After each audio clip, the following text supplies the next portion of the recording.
саламатсыздар ма? Жаркент жоғары гуманитарлық техникалық колледжінің өзін-өзі пәнінің мұғалімі, оқытушысы Шешенханова Алия Маманқызы. Саламатсыздар ма, білім алушылар? Бүгін сабағымызды бірінші топқа бөлініп алайық, балалар. Топқа бөлу барысында сіздерге түстер беремін. Яғни осы жерден өздеріңіз таңдап, түсті, қай түс ұнайды, сол түсті таңдап аласыздар.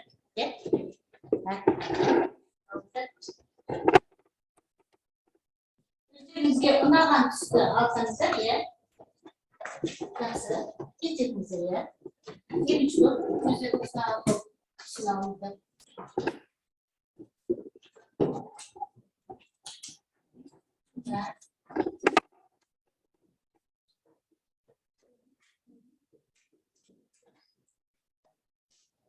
Бұл жерде бізде сары түс бар, қызыл түс бар, қызғылт сары және жасыл түс бар. Өздеріңізге ұнаған таңдап, қазір топқа бөлінеміз.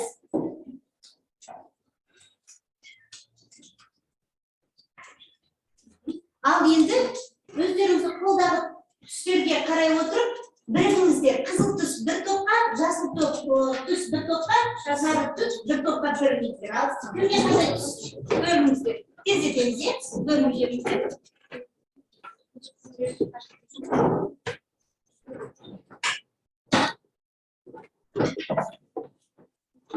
Жақсы.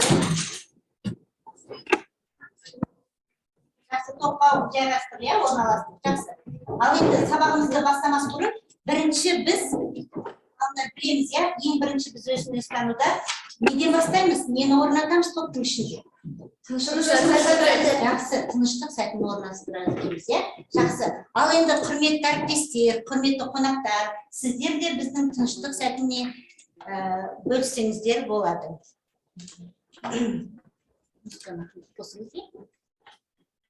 Ыңғайланып отырыңыздар.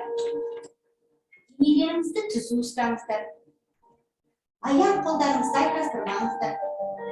Қолыңызды тізеңізге немесе үстел үстіне қоюға болады. Көздеріңізді, жұмуларыңызды өтінемін. Елестетіп көріңіз. Күн нұры сіздің төбеңізден өтіп, кеудеңізге қарай бойлап барады. Кеудеңіздің орта тұсында гүл түйе орналасқан. Гүлдің түйегі нұрдан баяу ашылып келеді. Балқын және таза әсем гүл сіздің әр ойыңызды, әр сезіміңізді, эмоцияңыз және тілек қалауларыңызды ашады. Нұр сәулесі сіздің бойыңызға ақырын тарала бастады. Ол біртіндеп күшейе түсуде. Оймен осы нұрды қолдарыңызға түсіріңіздер. Сіздің қолдарыңыз нұрға бөленіп, сәуле шашуда. Қолыңыз тек жақсы, ізгі істер істейді және барша көмектеседі. Нұр аяқтарыңызға тарады. Аяқтарыңыз нұр сәулесін шашуда.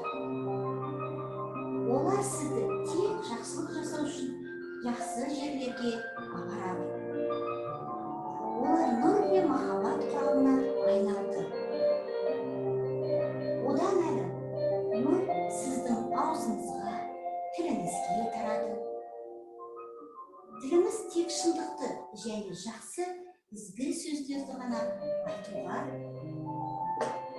беріледі. Нұрды құлақтарыңызға бағыттаңыз. Құлақтарыңыз тек жақсы сөзбен әсем әуенді ғана естиді. Нұр көздерімізге де жетті. Көзіміз тек жақсыға қарап, бәріне жақсылықты ғана көреді. Нұр бірте-бірте қарқынды және шулана бастайды. Сіздің денеңізден шығып, жан-жағыңызға сәуле шашады. Осы нұрды туысқандарыңызға, мұғалімдерге, достарыңызға бағыттаңыз. Ғаламның барлық түпкір-түпкіріне бағыттаңыз.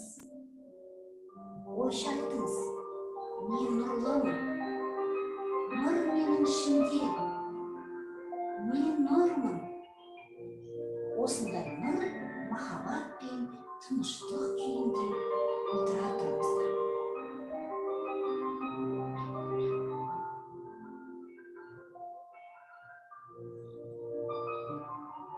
Енді осы жерде жүрегіңізге орналастырыңыздар. Нұрға толы бүкіл әлем сіздің жүрегіңізде. Оны осындай әсем қалыпта сақтаңыздар. Жаймен көзді ашуға болады. Ал енді тыңдаушылар, бүгінгі тыныштық сәтінде өздеріңізге алған әсерлеріңіз бар ма? Қандай әсерлер алдыңыздар? Ал айта ғой. Ерекше табиғат, сән күн шуағымен шырайлы көзіме. Жақсы. Айта ғой, иә. Бір табиғат көзінде әсер алдым, және құлақтарыма бір нәрселер естілгендей болды, және күннің нұры түскендей. Жақсы, тағы да кім айтады? Кеудемде бір жылулық сезгендей болды. Жақсы. Ал енді бүгінгі сабақта біз осы тыныштық сәтін орналастыра отырып, біз тақырыпты ашып алайық. Яғни бүгінгі тақырыбымызды қалай деп ойлайсыздар? Адамгершілік. Сүйіспеншілік, адамгершілік, жақсылық жасау. Айта ғой. Айта беріңіздер өздеріңіз ойлайық.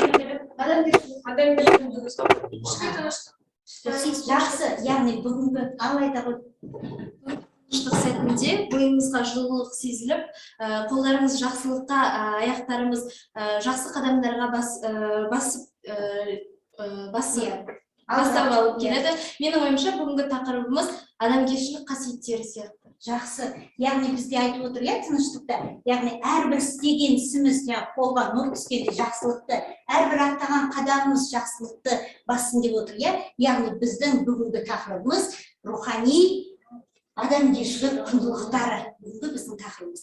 Мақсаты, яғни рухани адамгершілік құндылықтары мен жеке тұлғаның әділет ұстанымын қалыптастыру. Ал енді сабағымызды бастамас бұрын бірінші мен сіздерге бағалау парағын таратып жіберейін. Қазір сіздерге осы бағалау парағы арқылы әр қайсыларыңыз өз-өздеріңізді бағалап кетесіздер. Бұл жерде беріліп отыр.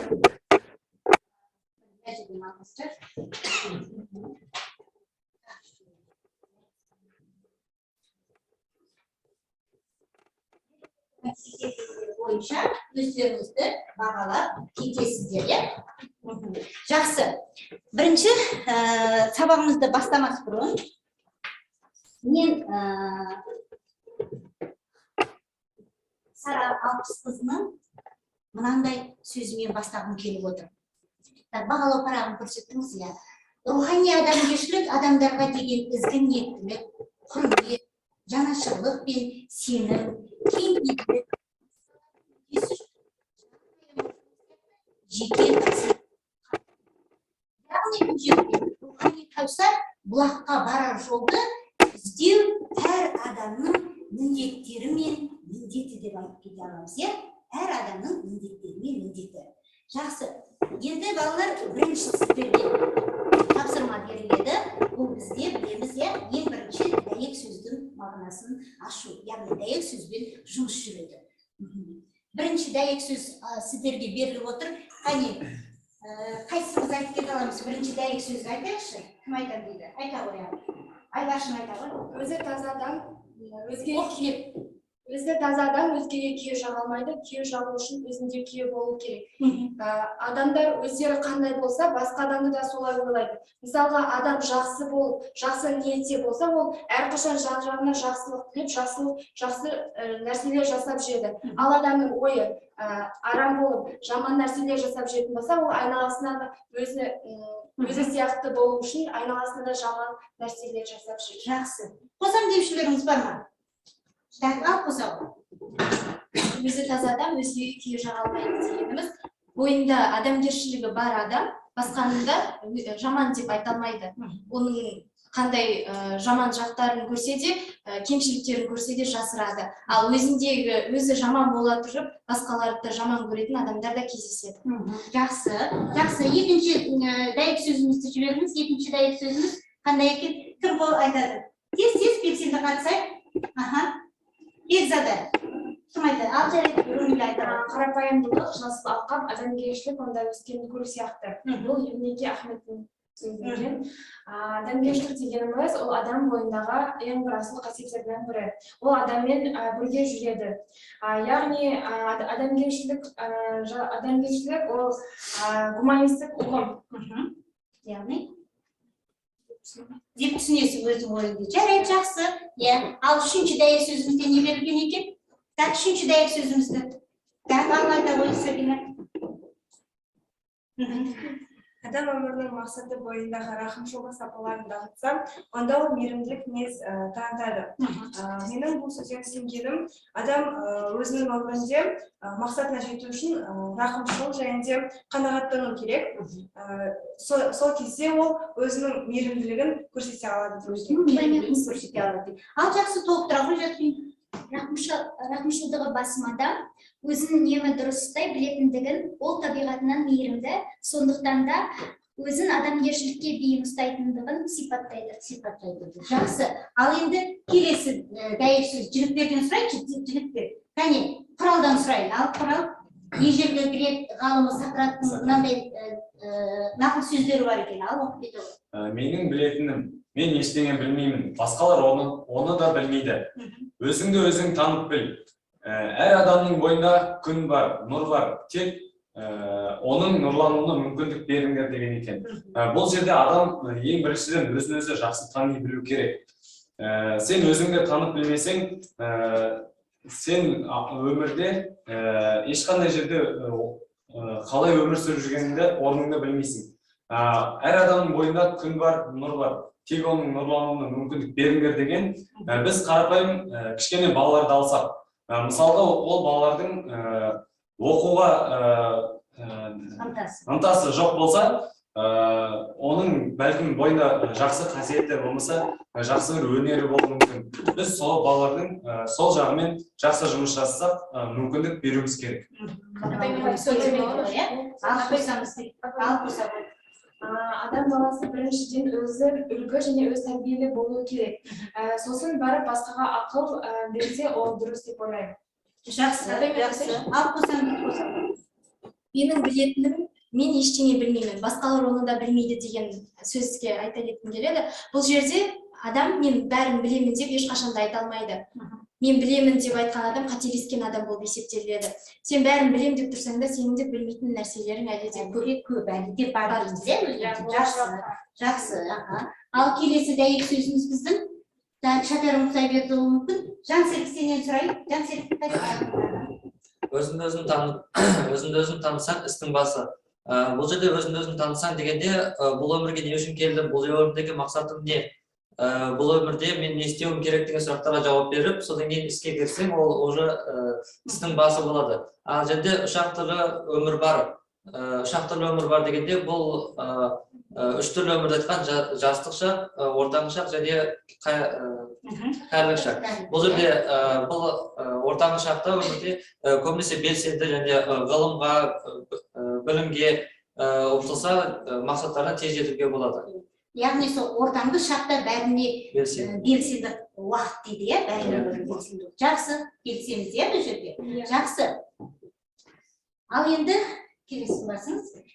Рухани адамгершілік құндылықтарды қалыптастыруда негізгі ең маңызды тәрбиеліктің міндеттері көрініп тұр, жерде. Яғни үш негізгі маңызды міндеттері бар екен. Бірінші негізгі маңызды міндеттері, оқып шығыңдар, сөздерін оқып, кім оқиды? Ал Гүлжан. Біріншіден рақымшылдық, кешірімшілдік, тәуелсіздік сияқты жалпы адамзаттық құндылықтарын өмірге еркін ене бастауы. Бұл жерде адамдардың жанашырлық пен қамқорлық жасай білуі, бұл рақымшылдық пен кешірімшілдік адамның ең асыл қасиеттерінің бірі. Жақсы. Ал екіншіден не дейді? Екіншіден жалпы адамзаттық құндылықтармен қатар ұлттың өз мәдениетін меңгере отырып, әлемдік рухани ынтымақтастық ұста басқа ұлттардың бейбітшілік сақтау дейді. Яғни бұл жерде әрқашан мәдениетін меңгере отырып, өзінің тәрбиелігін көрсетіп, мемлекетімізді бейбітшілікте сақтау керек. Яғни рухани ынтымақтастық дамуымызда болуымыз керек екен, иә, бейбітшілікті сақтауымыз. Басқа ұлттармен дұрыс, басқа ұлттармен де құрметпен қарау керек екен. Ал қосам дейді Саида.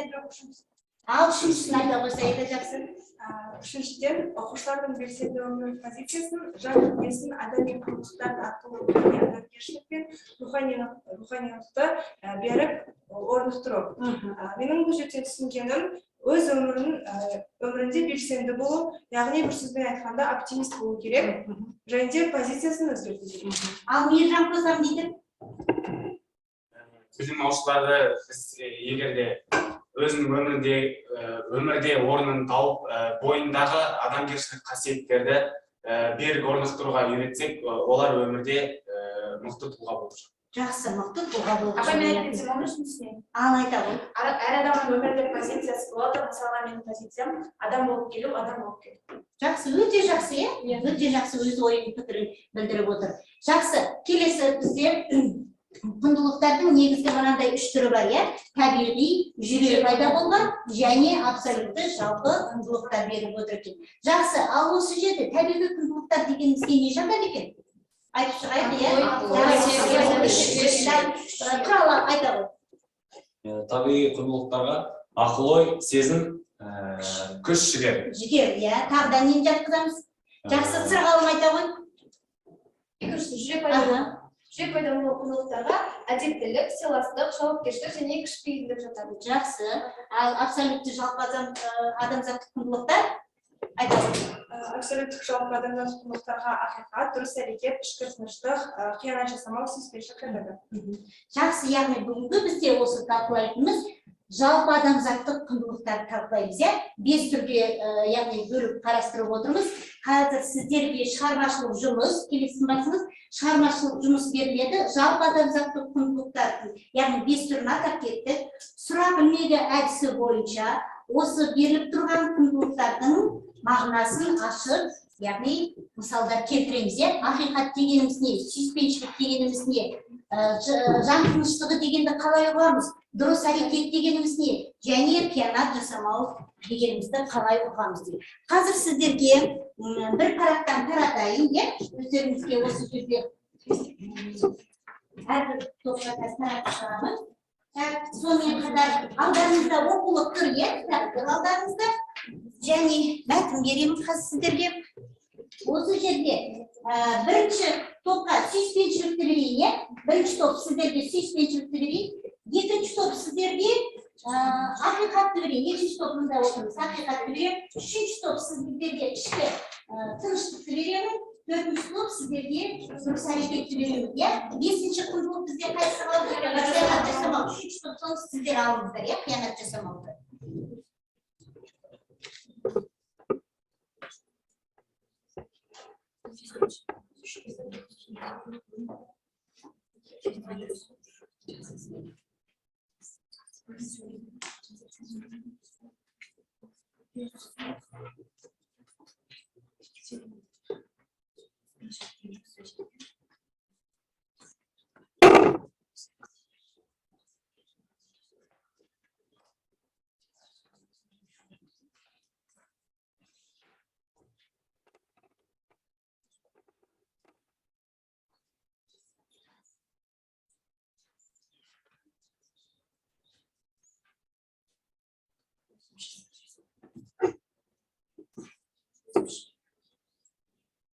Сіздерге қосымша ақпаратты беріп кетейін,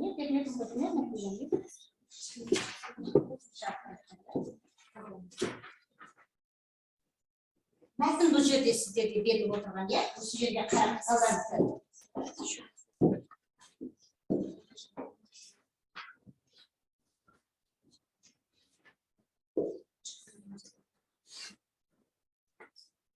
Оқулықтан да ашып қарастырыңыздар.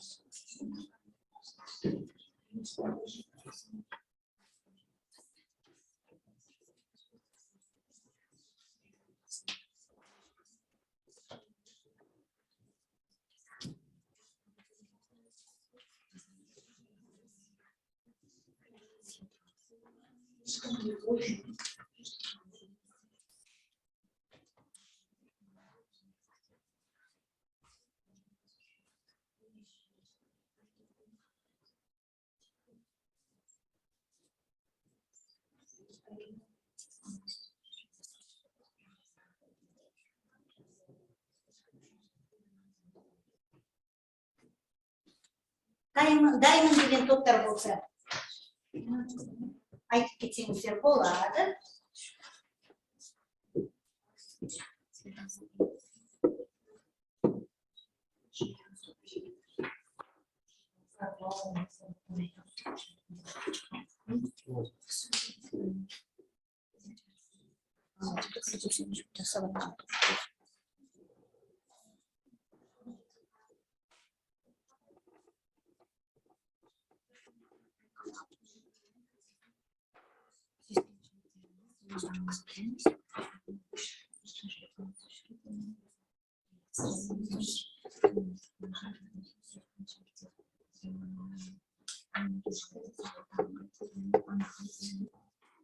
Екінші топ дайын сіздерде, иә? Содан кейін бірінші топта дайын екен. Жақсы, онда ал екінші топта басар, екінші топ бірінші дайынбыз деп белгі берді.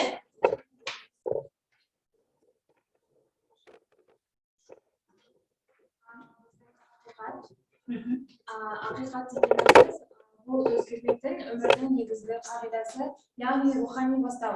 Ақиқат дегенді мен былай түсінемін. Ақиқат деген ол шындықты айту, ешқашан өтірік айтпау, және де ол бүгінге, яғни ертеңге, болашаққа тәуелді емес. Яғни жақсыны көру, білімге құштарлық, жақсылық жасау.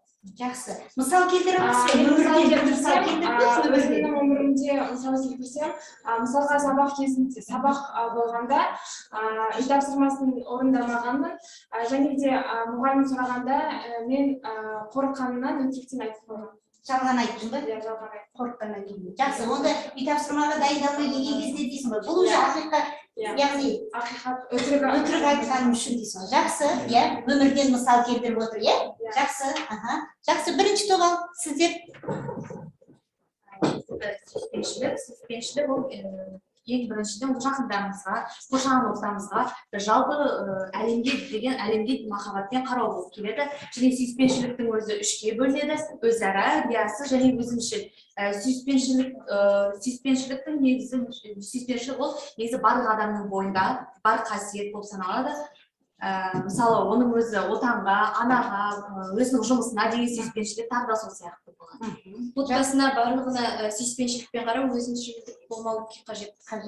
Жақсы, сіздер де бір мысал келтіріңіздер, өмірмен қандай мысал келтіре аласыздар? Мысалы, бала шыр етіп дүниеге келгеннен бастап ата-анасына мейірім алады. Осыдан бәрі басталады және жүре келе достарынан, қоршаған ортасынан, өзіне деген сүйіспеншіліктер арқылы жан-жағына мейірімін шуағын шашады. Жақсы, өте жақсы. Үшінші топ дайынсыз ба? Біз дайынбыз. Құндылық, дұрыс әрекет. Дұрыс әрекет деп отырамыз. Ақиқат негізінде сүйіспеншілікпен әрекет ету, қарым-қатынасты бұзбау, жанжалдаспау, және денсаулық және де тазалық сақтау. Жатқызамыз. Дұрыс әрекет қайрат пен табандылық, адалдық, шешім қабылдауда батылдық пен ынталылықты қажет етеді. Дұрыс әрекет жүректен шығып, сосын сөз ретінде байланып жатыр, және де іс жүзінде қолданылатын құндылықты айтамыз. Дұрыс әрекетте ақиқатта, сүйіспеншілікте ішкі тыныштық пен қиянат жасамаудың барлығы кіреді. Жақсы, яғни құндылықтарды да осы дұрыс әрекетке алып қойып. Дұрыс әрекет бұл борыш пен жауапкершілікке, ішкі ар-жан дауысына сәйкес мінез қылық. Жақсы, өте жақсы. Келесі, үшінші топ сіздер.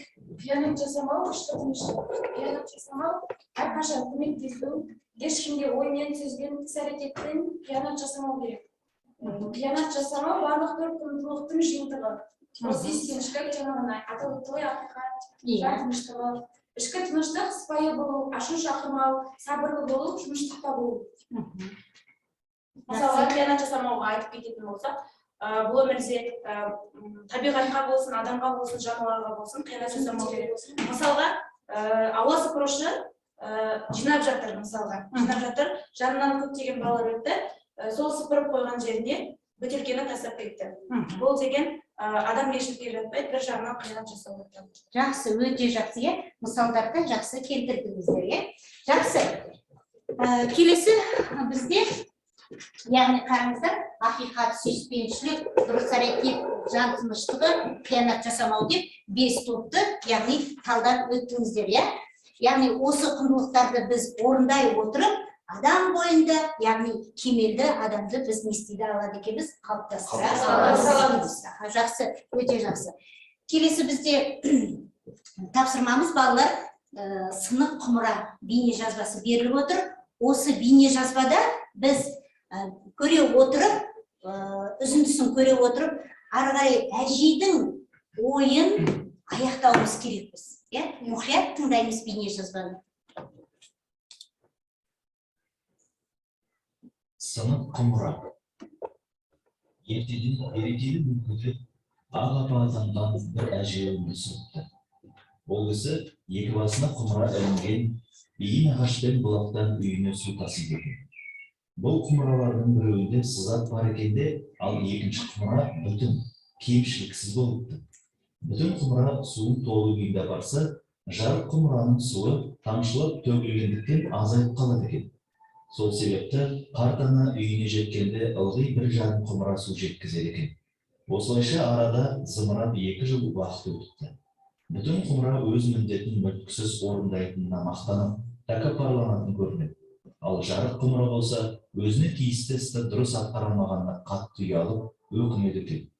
Бір күні бойындағы кемшіліктен қатты ыңғайсызданған жарық құмыра ақ апаға былай деп мұңын шағытты. Кешіріңіз, бүйіріндегі сызаттың кесірінен тасыған суыңыздың жартысы босқа төгіліп жатыр. Сонда кейуана күлімсіреген қалпы құмыраға былай депті. Әй, балапат-анам-ай. Ал, анамыз, әжеміз не деп айтты екен? Қалай ойлайсыңдар осы жерде? Арғы 3-ші топтан айтамыз. Менің ойымша, бұл жерде сол жаңағы екі құмыра ғой, біреуі жырық, біреуі бүтін. Сол екі жағына асып жүргендіктен, сол су жолға төгіліп, сол жерде шөп өсіп шықты деп ойлаймын. Жақсы. Тағы да кімнің ойы? Сырғалым айта қойыңыз. Екі құмыра, бір құмыра бүтін болып тұр. Ол тәкаппар деп бейнерөлікте солай айтып тұрғандықтан, тәкаппар олай мақтанбау керек деп ойлаймын. Жаңа бейнерөлікте апамыз екінші құмыраға былай деп айтты деп ойлаймын. Сен сонда белінде сынығы бар болса да, сен жақсылық жасадың. Себебі сенің арқаңда келе жатқан кезде жердегі шөптер болсын, гүлдер болсын, жайқалып өсті. Жаңа сосын төгілгенде Ал қосам Бұл жерде екі құмыра туралы айтылған. Бірінші құмырада бүтін суды жеткізгенде толық жеткізетін болған. Менің ойымша бұл бірінші құмыраның істеген ісі дұрыс емес деп ойлаймын. Өйткені бұл жерде ол тәкаппарлығымен, мақтаншақтығымен өзінің адамгершілігінің жоқтығын, өзінің көкіректігін көрсетіп тұр. Ал екінші құмырада сызық түсті, сызат түскендіктен ол өзінің кемшілігіне ұялды, бірақ ол өзінің кемшілігі болса да айналасына жақсылық жасады, жақсылық жасады. Жақсы, өте дұрыс айтып отырсыңдар. Ал бейне жазбаны ары қарай көрейік. Әжей айтқан екен. Байқамаған екенсің ғой. Қараш, сен жақтағы жолдың тұсы гүлдерге толы. Ал екінші құмыраның тұсында ешқандай гүл жоқ. Мен сенің бүйіріңдегі жарықты бұрыннан білетінмін. Сондықтан сен жаққа гүлдің тұқымын ектім. Ал ол гүлдерді күнде сен суғарып тұрдың. 2 жыл болды, сол әдемі гүлдерді жинап, үйімді сәндеп жүрмін. Егер де сенің сол сызатың болмағанда, шаңырағымды осыншама көркейтіп, гүлдендіре алмас едім. Расында, біздің әрқайсымыздың өзімізге тән ерекшеліктеріміз, кемшіліктеріміз бар. Иә, басқа адамның кемшілігінен артықшылық көре алатын жан қандай мықты, қандай бақытты жан. Яғни, айтқан жаңағы сіздердің өздеріңіз ойларыңыз, пікірлеріңіз өте дұрыс екен. Ал енді өмірмен қалай байланыстыра аламыз? Өмірмен байланыстырып көрейікші. Ал Жансерік айтады. Адам өз бойындағы кемшіліктерін ғана көре білмей, өзінің жақсы жақтарын іздестіру керек. дұрыс, иә, жақсы. Тағы да ал Гүлжанам. Бұл өмірде жасы мен жаман қатар жүреді. Және де бұл өмірде кемшіліксіз адам болмайды. Бес саусақтар дейміз. Әр адам сол кемшілікті өзінен емес басқаларға қарап түзету керек. Жақсы, ал айта қойсын. Бұл видеоға қарап мен Шайтан Құдайбердіұлының мына өлеңді еске түсіргім келеді. Біреудің мінін тергенше, жамандығын көргенше, өз бойыңды тазалап, өзіңмен күрес өлгенше.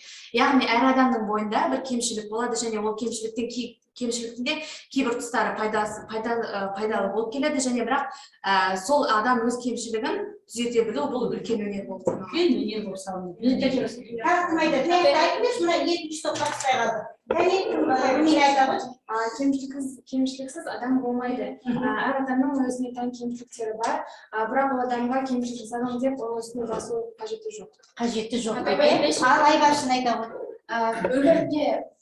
Өмірден не дейтін болсақ, ол бізде тәкаппар және де екі құмыра секілді тәкаппар және жақсылық жасайтын адамдар да көп. Біз олай тәкаппар болмай, айналамызға жақсылық жасап жүруіміз керек деп айтамыз, иә? Жақсы, иә, өте жақсы. Ал Томирис қоса қойсын. Томирistің де жақсы ойлары бар.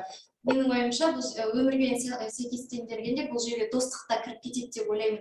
Сенің мініңді көріп бетіне басатында досың болуы да мүмкін. Амал дос, адал дос. Амал дос, адал дос. Және де кемшіліксіз адам болмайды. Оның кемшілігінің бетіне басудың қажеті жоқ. Әр адамның бойында өзіндік кемшіліктері бар деп ойлаймын. Жақсы, жақсы. Яғни бүгінгі жаңағы құндылықтарды жақсы меңгеріп келе жатсыңдар деп өзім ойлаймын. Ал енді біз қазіргі келесі тапсырмамыз жағдаяттарды шешу.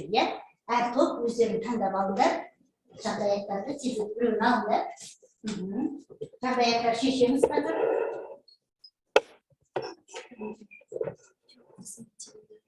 Өзін бағалау, қарасында өзін бағалау жүргізіп отырмыз ба? Әр қайсысынан тағы да бірден алыңдар, мұнда тақтап қалды. Бірінші топ. Ал, біреу. Екінші топ тағы да алыңдар.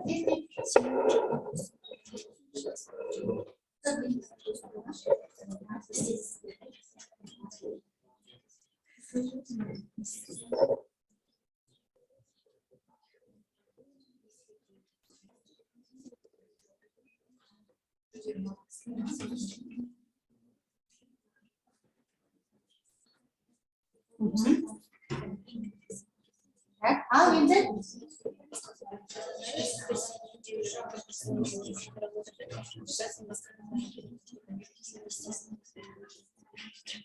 дайын топтарымыз ба? Жақсы, иә? Уақыт болды. Қайсыңыз қай топ айтамыз? Бірінші?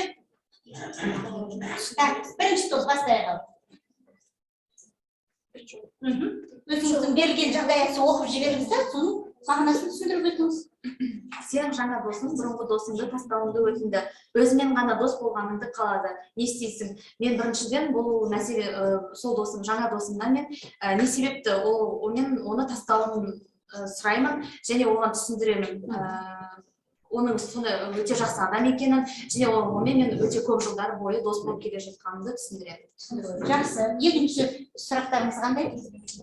Үйде отбасымен телевизор қарап отырсаң, болып жатқан бағдарлама саған мүлде ұнамайды. Сенің басқа арнада болып жатқан киноны қатты көргің келіп отыр. Не істер едің? Бұл жерде екі шешім бар. Біріншіден мен сұраушы едім, басқа телевизорға ауысырсыз. Және екінші, қазір біздің заманда гаджеттер, электроника бәрі көп. Басқа телефонда, мысалы басқа да өзіңді көрсең болады. Жақсы, ойыңызда. Қосам дейді, жарайды, қос.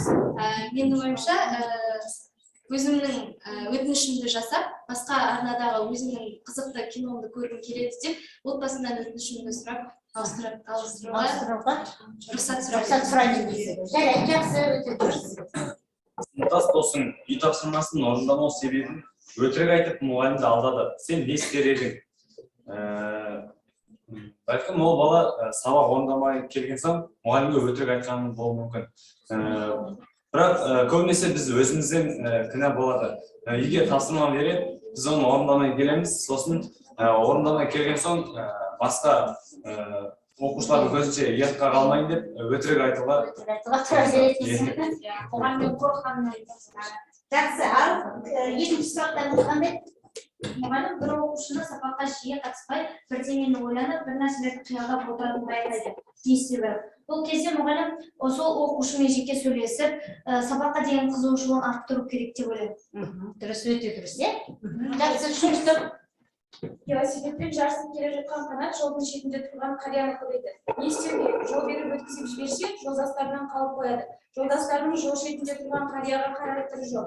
Жарыстың аты жарыс. Қанат қарияның жолын кесіп кетті. Қанаттың қылығы дұрыс па? Егер қанаттың орнында болсаңдар не істер едіңдер? Егер де мен қанаттың орнында болсам, велосипедтен түсіп қарияға көмектесетін едім. Жолдастарым түспей қалады деп қорықпайтын едім. Себебі қанаттың қылығы адамгершілікке жатпайды, үлкенге құрмет көрсету керек. Жақсы, өте дұрыс айтылған, иә? Жақсы, екінші сұрақтарыңыз? Жаңа тақырып түсіндіру барысында мұғалім Ахмет деген оқушын сабақта тыңдамай, зейін қоймай және өзгелерге кедергі жасап отырғанын байқайды. Ол ескертулер елемейді. Сіздің әрекетіңіз, бұл жерде менің әрекетім, ол балада менің сабағымның қызықсыз өткенін сұраймын. Қызықсыз өтті ме? Саған келесіде мен саған одан да қызықтық өтсем, және де оған үй тапсырмасы ретінде жаңа қосымша сынаса береді. Қосымша тапсырма беремін дейсің, иә? Жарайды, жақсы. Төртінші топ сіздерден. Сенің жақсы жасап берді. Сен отыра қалып, мені қандастарымен қосыла жедің да, далада тосып тұрған достарың жүгіріп кеттің, сен нені ұмыттың? Сен нені ұмыттың? Бұл жерде мен далада тосып тұрған, біріншіден далада тосып тұрған досымды тамаққа шақыруды ұмыттым, және екіншіден анама алғысымды білдіруді, рахмет айтуды. Сабақ үстінде оқушы кенеттен сұрады. Дана Мадеевна, сіздің жалақыңыз қанша деп сұрады. Сіздің жауабыңыз сұраққа сұрақпен жауап беру, бұл сені не үшін қызықтырады? Немесе абыроймен жауап беру. Көп емес, аз емес, бірақ өзіме жетеді. Менің ойымша бұл жағдаятта менің ойым абыроймен, адамгершілікпен жауап беру. Көп емес, аз емес, бірақ өзіме жетеді деп жауап берер едім. Жақсы, яғни өздеріңіздің жағдаяттан шешу жолдарыңыз, иә? Жақсы. Енді балалар сабағымызды бекіте келе, сананы тазарту деген әдісті қолдана отырып, қазір сіздерге стикерлер таратамын. Бұл жерде, яғни бүгінгі сабақта өткен кезеңдерді естеріңізге түсіресіздер, иә? Өте жақсы жұмыс жасадыңыздар, сіздер бүгін жақсы ойлар айттыңыздар, көп ой бөлістіңіздер, яғни үнемі жүрегіміздегі ішкі жан дүниемізді таза ұстайық деп, яғни өздеріңіздің мына сабақта өз пікірлеріңізді ортаға салдыңыздар, иә? Енді сіздерге қазір осы сананы тазарту әдісі бойынша бүгінгі сабақтан жақсы, жағымды, яғни құндылықтарды ала отырып біз санамызға не істеуіміз керек? Қалыптастыруымыз керек, иә? Яғни қазір сіздер осы жерде жаза кетіп, өз әрқайсыларыңыз өздеріңіздің сананы тазарту барысында жаза кетіңіздер.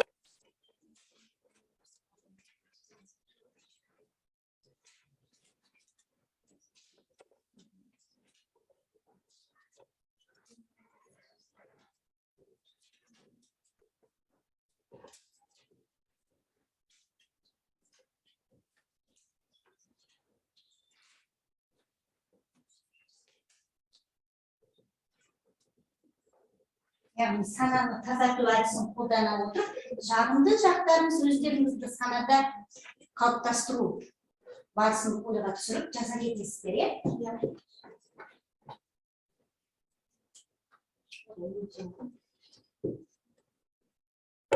Сананы тазарту әдісін қазір тұрып болдыңыздар ма? Бірінші топ?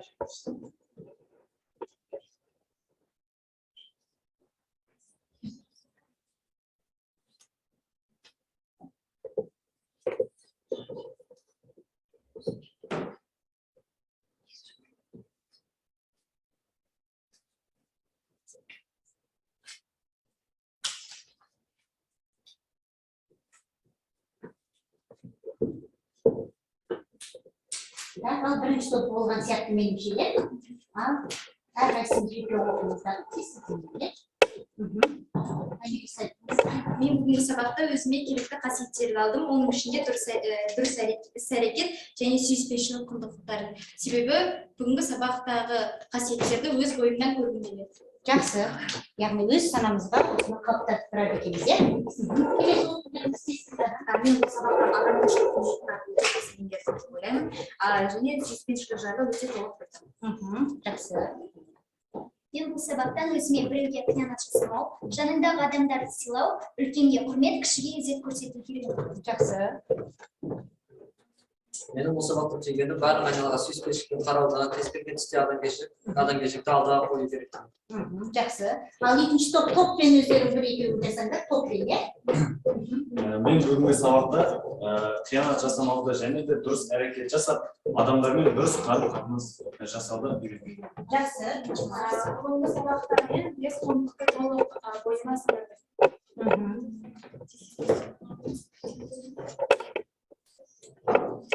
Жақсы. Үшінші топ, төртінші топ. Бүгінгі сабақта жамандықтың жасалып және де үлкенге құрмет, кішіге ізет жасау. Жақсы, өте жақсы. Иә, үшінші топ сіздерде? Мен бүгінгі сабақта ішкі тыныштық және де жалпы бес құндылықтың адам өмірінде ең басты рөлдерді ойнайтынын түсіндім. Және де болашақта осы қасиеттерді болашақ шәкірттеріме міндетті түрде үйретемін. Жақсы, жақсы, өте жақсы, иә. Яғни бүгінгі санамызда осы бес құндылықтың адамгершілік қасиеттерін бойымызда не істейміз? Сақтаймыз, бойымызда сақтаймыз, иә. Төртінші топ қайда? Менің бүгінгі сабақтан түсінгенім әрқашан жақсылық жасап, қарттарды сыйлап, құрметтеп, біреудің ала жерін аттамау керек. Өте жақсы, Мейіржан, өте жақсы. Жақсы. Енді бағалау парағын өздеріңізде алдыларыңызда жатыр, иә? Өздеріңізді бағаладыңыздар ма? Мен көріп шолып шығайын, өздеріңізді бағалағандарыңызды, иә? Қолыңызды бағасын шығарыңыздар. Кәне сіздерді әрқайсыңыз жеке өздеріңізді бағалап, иә, қорытындысын шығарыңыз. Яғни берілген тапсырмалар қанша бізде берілді? Иә, төрт тапсырма. Ең соңында барлық қосып төртке не істейміз? Бөліп көрсетеміз, иә? Сонда біздің қорытынды бағаларымыз шығарамыз. Жақсы. Онда бүгін бағалау парағымен жұмыс жасалды, көріп отырмын. Ал енді біздің соңғы сәтіміз қандай? Соңғы не болады бізде? Қандай сәт? Соңғы тыныштық сәтіміз болады екен. Жақсы.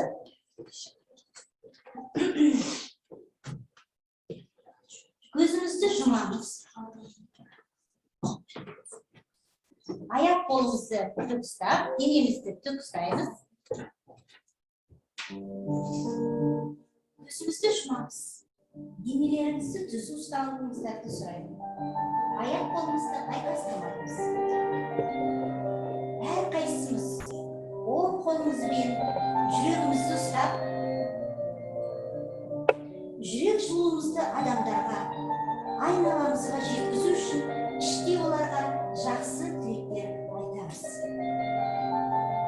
Жақсы ой ойлайық, жақсы сөз сөйлейік, жақсы іс жасайық. Бүгінгі сабақта алған әсерлеріңізді жүректеріңізге түйіп алуларыңызды сұраймын.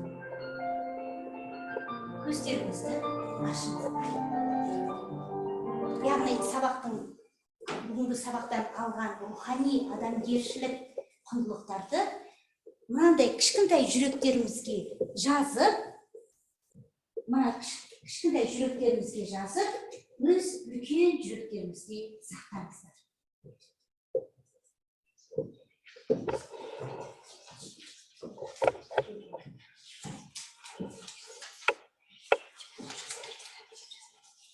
Берілген кішкентай жүректе өздеріңіздің бүгінгі сабақтан алған әсерлеріңізді жазасыздар да өз үлкен жүректеріңізде сақтайсыздар.